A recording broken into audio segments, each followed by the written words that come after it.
네, 이번 주는 이 성령에 대한 부분입니다. 눈에 안 보이죠? 우리도 이 영적인 존재고 하나님의 말씀으로 창조되어 이 눈에 보이는 이 땅에 살고 있지만 사실은 우리는 눈에 보이지 않는 이 세상을 향해서 눈에 보이지 않는 존재들과 영적인 싸움을 하며 결국은 지금은 눈에 안 보이지만 이제 하나님이 예배하신 영원한 천국으로 가는 그런 영적인 존재들이죠. 그래서 우리 존재 자체가 성령으로 거듭났지 않습니까?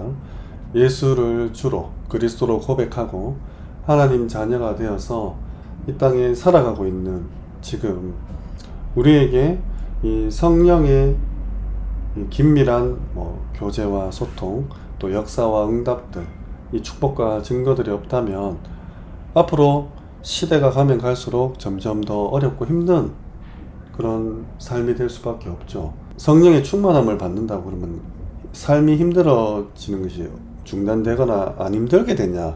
그건 아닙니다. 성경에 나타났던 대로 항상 이 악한 사탄의 공격은 있었고 이것이 정치, 경제, 사회, 문화로 우리 삶 속에서 영향을 주고 있으며 이 믿음의 인물들은 그 속에서 성령의 충만함으로 승리했던 사실을 보지 않습니까? 그래서 이 성경에서 말하는 이 성령, 눈에 안 보이니까 표현을 이렇게 바람으로 하기도 합니다. 요한복음 3장 8절이죠. 임의로 불잖아요. 어디서 와서 어디로 보는지 모르지만 존재하는 것이죠. 또 불로도 표현합니다. 마태복음 3장 11절에 또 사도행전에도 이제 바람 같은 불 같은 오순절의 성령의 역사가 있었죠. 마치 불에 혀가 갈라지는 것 같은 눈에 보이지 않지만 느껴지고 볼 수 있는 이 성령의 역사 우리에게 필요합니다. 또 이제 기름으로 표현하기도 해요. 사무엘상 16장 13절에 사무엘이 다윗에게 기름을 부었을 때 정말 하나님께서 충만하게 임하셨죠. 또한 물로도 표현됩니다. 요한복음 7장 38절에서 39절. 그리고 도장으로도 이렇게 표현이 되죠. 에베소서 1장 13절입니다.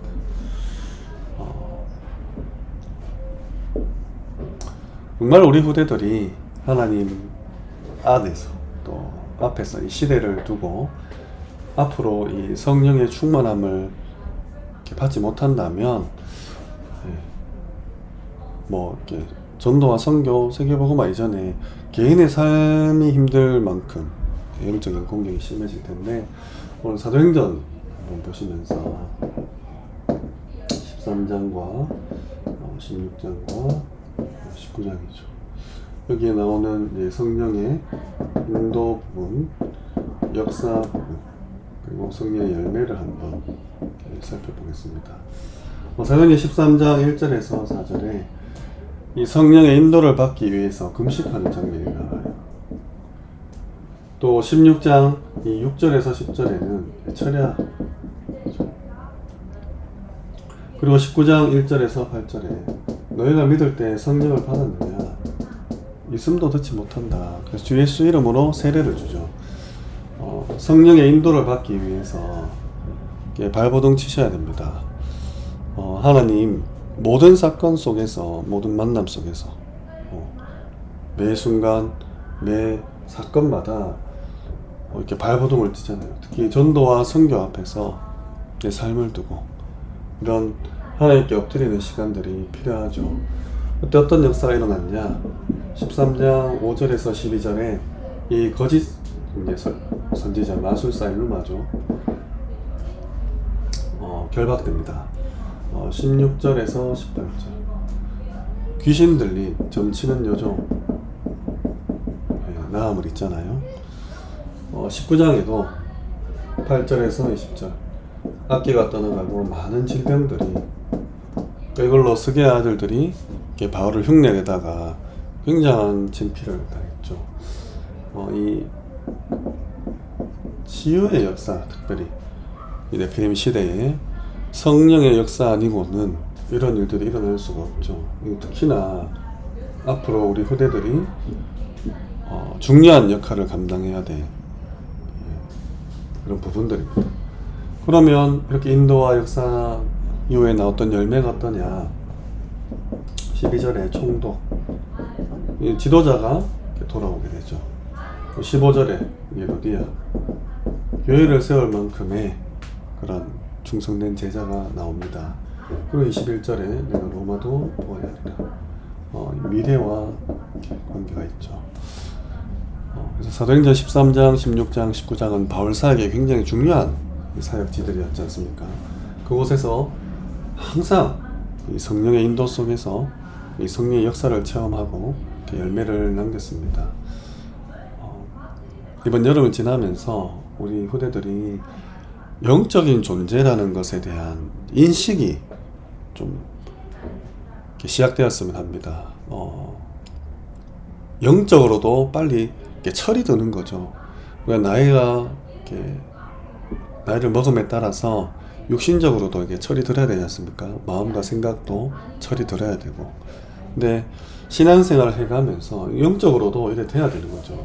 그래서 에베소서 4장 30절, 이 너희가 하나님의 성령을 근심케 하지 말라고 되어 있어요. 하나님의 성령을 근심하다.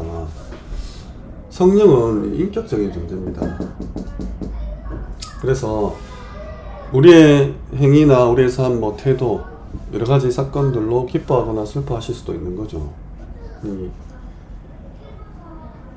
여기서 근심하다라고 하는 이 성경의 원어를 살펴보면 사랑하는 사람이 실망스러운 행동을 했을 때 그때 나오는 아픔, 슬픔 이런 것들입니다. 그게 인격적이죠. 하나님께서 나를 위해서 그렇게 하신다는 거예요. 성령이 왜 우리는 마땅히 빌 바를 알지 못하나 이 성령께서 말할 수 없는 탄식으로 우리를 대신해서 기도한다고 하잖아요. 이때 이런 마음이겠죠. 우리를 긍휼히 여긴다 했을 때 왜 원어로 창자가 뒤틀리는 꼬이는 이런 고통, 예수님께서 현장을 보시면서 흘렸던 그런 아픔들, 내가 성령을 근심케 하지 않나. 또 데살로니가전서 5장 19절입니다. 이 성령을 소멸치 말라. 이 소멸하다는 것은 언어적으로는 이제 불을 끄다, 불씨를 꺼트리다 이런 뜻을 가지고 있어요. 그래서 성령께서 주시는 감동, 은혜, 또 말씀에 대한 깨달음 이런 부분들 있지 않습니까? 이런 거에 있어서 내가 좀 무심한 거죠. 무관심한 거예요. 영적인 존재인데 영적인 세계를 전혀 알지 못하는 그런 모습이 성령의 인도, 역사, 열매 소멸케 하는 거죠. 우리가 버려둔 자가 아니라면 하나님께서는 깨닫게 하시겠죠. 어떤 사건이나 어떤 상황을, 환경을 이렇게 주셔서라도 만남을 통해서도 주실 수 있고, 가장 좋게는 말씀 속에서, 예배 속에서 이렇게 깨닫게 하시는 거 참 좋죠. 혹시나 이런 상황 속에 내가 쓰임받고 있다면, 내가 쏟고 있다면 빨리 돌이켜야 되죠. 그래서 정말 내 존재가 영적 존재며 하나님께서 지금 나와 함께 하시기 위해 늘 애타게 기다리신다. 인도받기 위해서 발버둥 몸부림치고 역사 속에서 이 세상을 살리며 귀한 우리 제자와 후대들을 남기는 그런 한 주간 되시기를 주님 이름으로 축원합니다.